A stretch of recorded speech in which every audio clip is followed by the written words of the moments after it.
días. No hay nada que me guste más que una reunión femenina.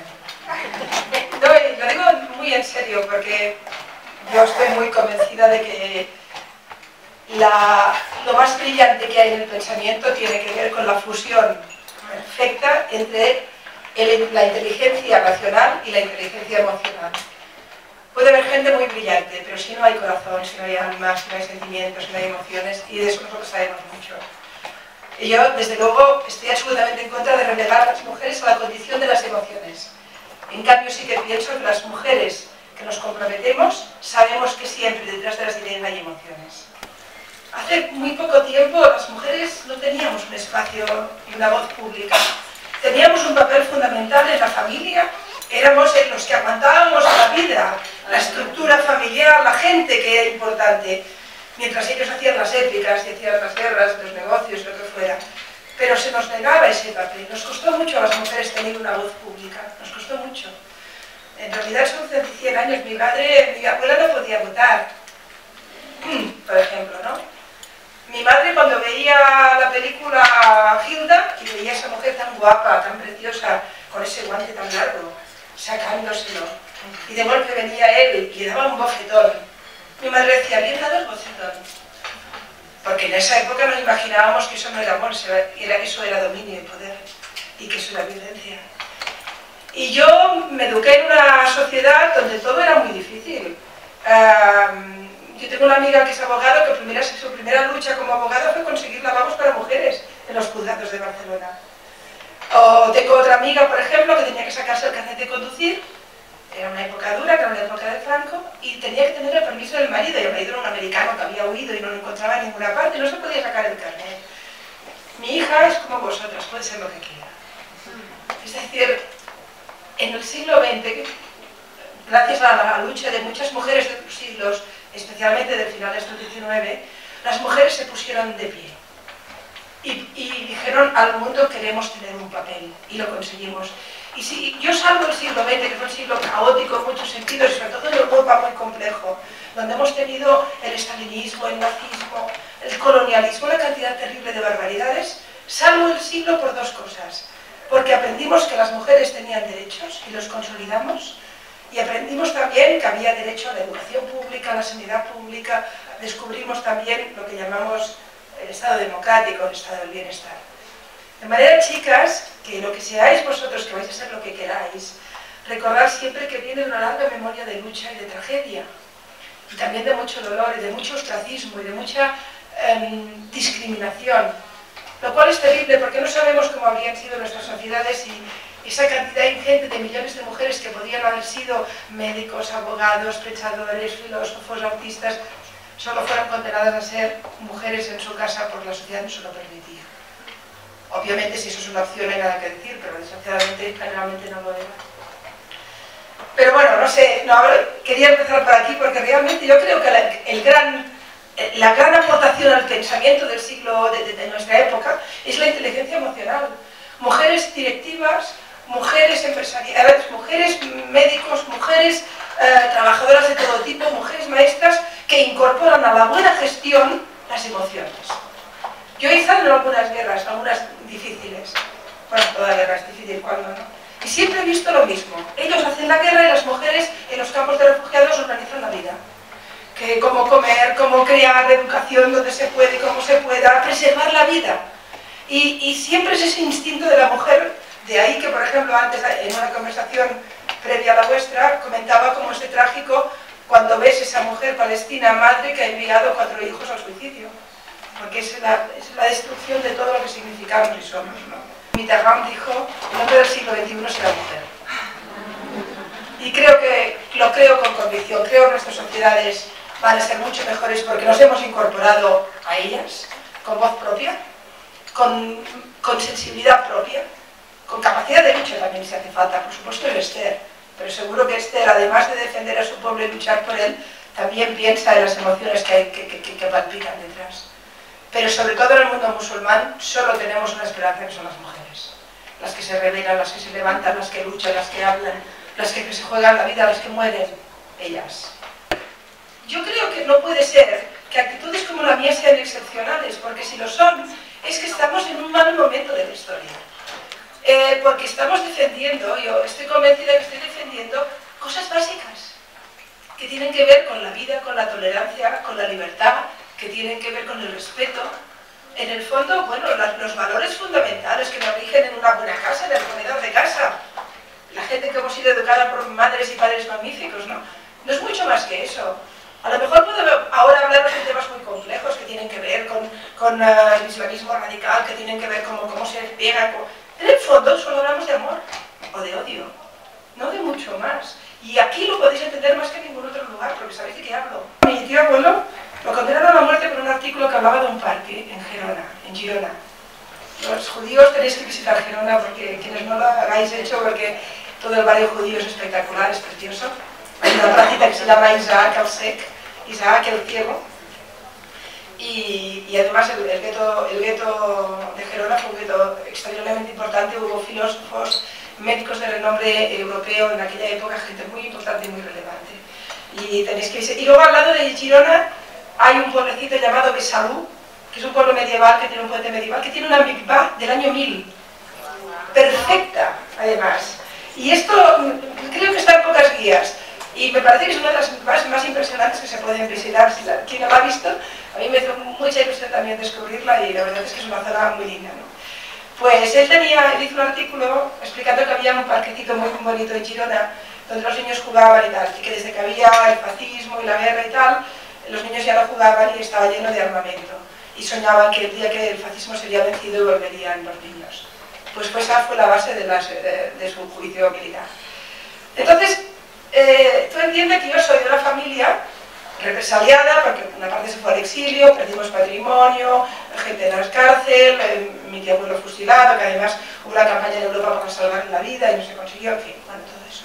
Mataron en el 39 justo al acabar la guerra. Y sin embargo el comedor de mi casa era feliz. Vivíamos en una dictadura oscura, donde las mujeres no tienen ningún derecho, un país machista, horriblemente machista, pero en mi casa mi padre se levantaba y le decía a mi madre, no te levantes que ya salió la misa, perdón, es que mi padre...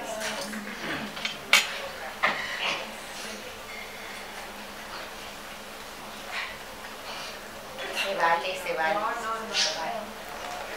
Vale. No sé por qué hacer.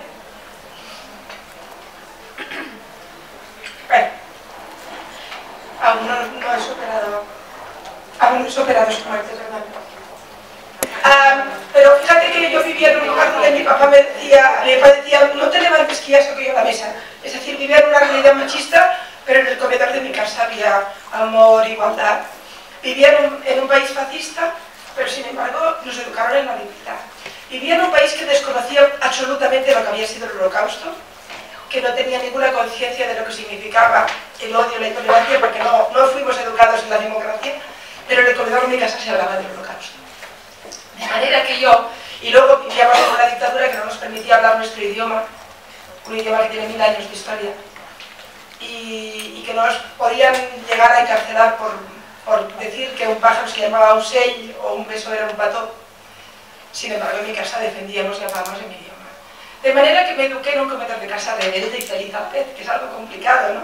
Es decir, feliz porque nos amábamos y porque éramos gente con mucha luz y gente que amábamos su cultura, pero al mismo tiempo en un momento oscuro de la historia de España, que era una dictadura en unos tiempos muy feroz. Luego fue como todo suavizándose, ¿no? Podría decir que me eduqué en la convicción de que uno tiene que comprometerse. Y se lo debo sin ninguna duda a mi padre y por supuesto también a mi madre, que es de otra manera, pero es una rebelde. Yo soy una mujer libre, emancipada. Los hombres de mi vida, he tenido dos, tampoco tantos, pero bueno, tanto el ex marido como el actual han sido tipos magníficos. No lo dejé porque no fuera magnífico, me aburrí. Pero éramos muy jóvenes, empezamos muy jóvenes y hubo un momento que las vidas habían cambiado, pero bueno, somos amigos, ¿no? Y en medio algunas alegrías hubo que también son amigos, o sea que yo me llevo bien con mis hombres. Mi padre era un hombre fantástico, mis ex han sido fantásticos, el actual también es fantástico, hay que educarlo siempre, ¿eh? Pero bueno. Y por tanto, ¿por qué la causa de la mujer? Yo tengo éxito, soy una mujer emancipada económicamente, si no estuviera bien con él le daría un patadón porque no lo necesito para nada, excepto porque lo quiero. Y además no he tenido una experiencia de vida contraria a la libertad, la verdad, podría explicar, ¿eh? La primera vez que llegué al Congreso de Diputados, lo primero que me dijo un tipo que me oyó, dijo, para ser mujer eres inteligente.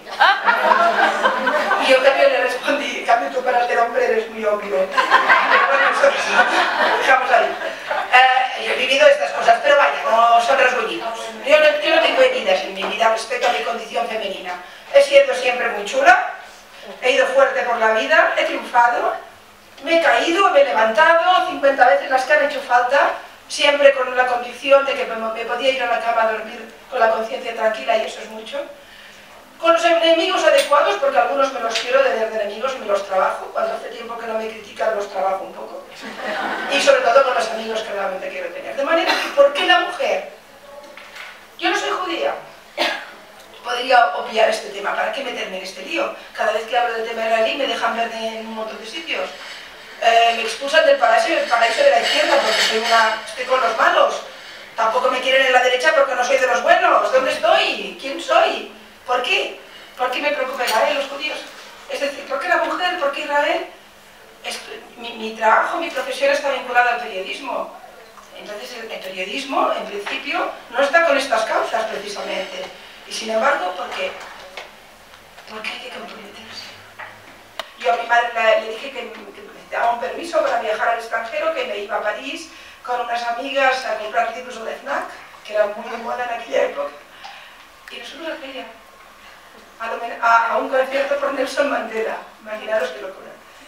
Mi primera imagen de la lucha, de la conciencia de lucha, yo tampoco soy negra, pero ahí estaba,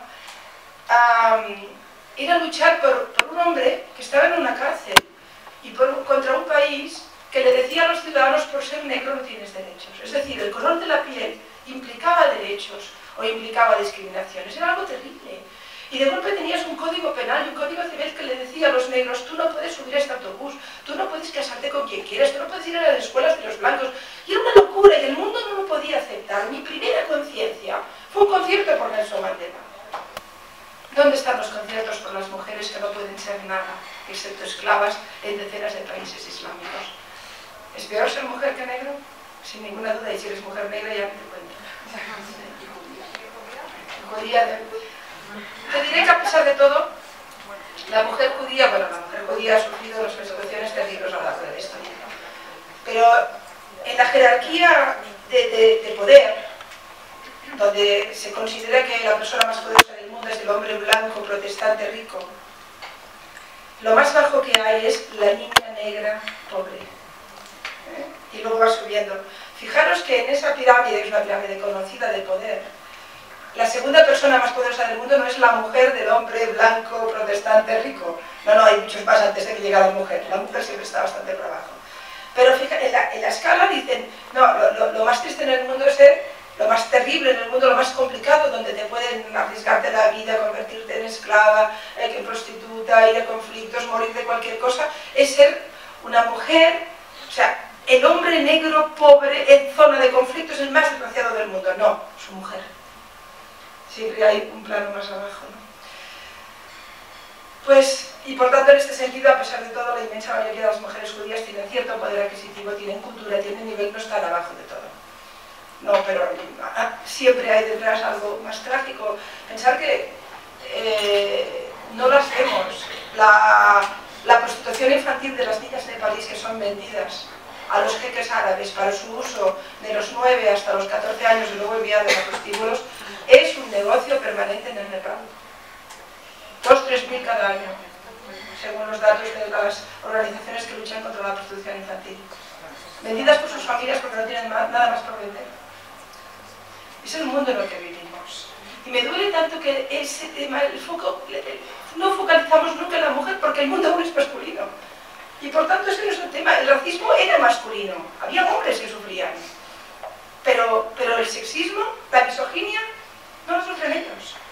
Y en cambio, yo tengo que deciros que la fuerza revolucionaria, en el sentido mejor del término, la fuerza motriz, constructora del mundo más fuerte que hay hoy son mujeres musulmanas luchando por sus derechos y levantando la voz. Lean la carta que escribió esta chica de 19 años antes de ser ejecutada. Yo la publiqué en un artículo, estaba colgada en mi web, diciéndole a su madre, no me vengas a rezar a una tumba porque quiero ser viento. No miremos a los musulmanes o a todo el mundo islámico igual, en plano, en blanco y negro, no.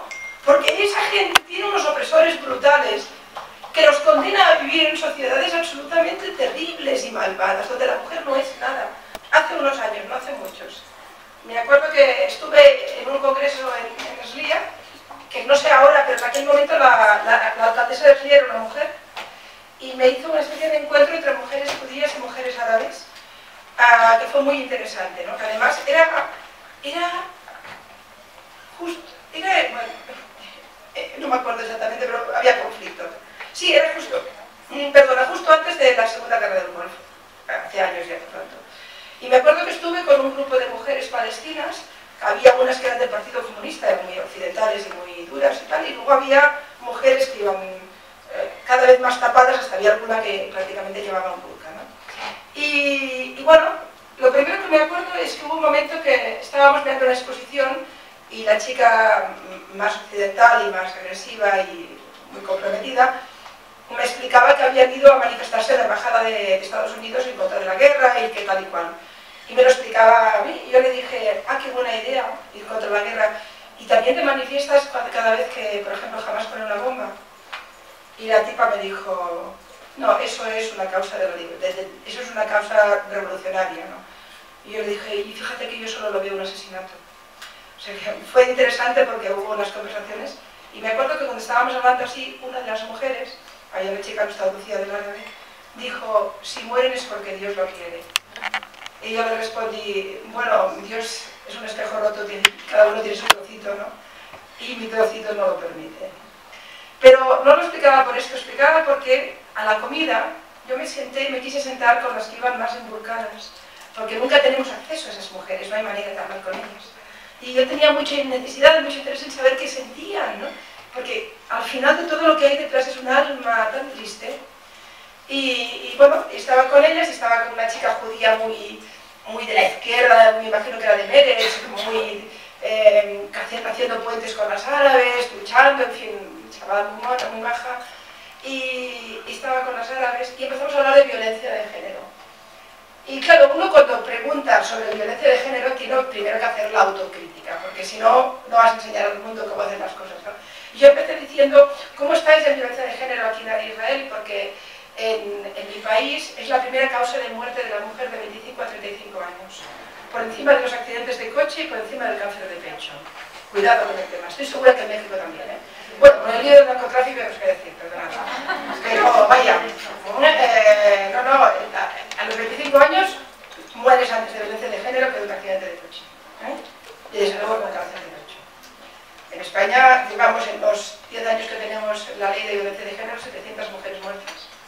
Y en el último año 70. Y eso que estamos mejor. Y eso que es un país que teóricamente ha superado el machismo.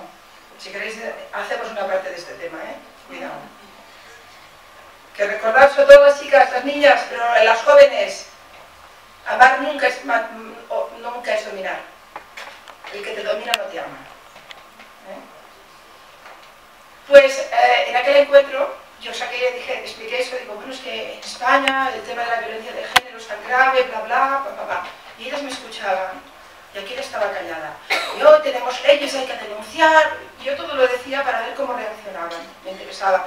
Habló la chica judía, explicó que tenían pisos de acogida, que luchaban mucho, bueno, muy bien, lo normal. Y de golpe la que iba más tapada, sin mirar, en árabe, dice, si él te pega es que has hecho algo malo y no lo puedes denunciar porque sería un deshonor para la familia.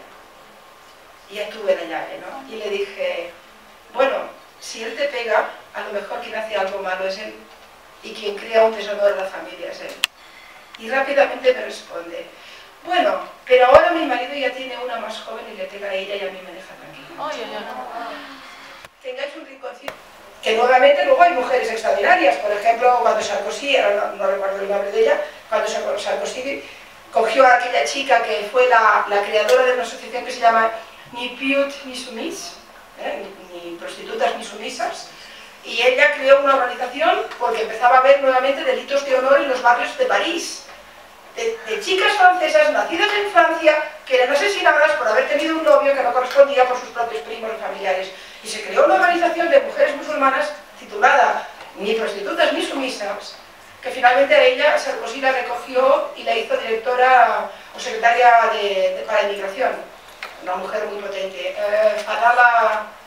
Fadela, algo, no me acuerdo de su nombre. Quiero decirte que yo todo lo que he aprendido de la lucha contra algunos conceptos básicos del islamismo viene de mujeres musulmanas. Hay un movimiento que no lo visualizamos aún, enormemente importante.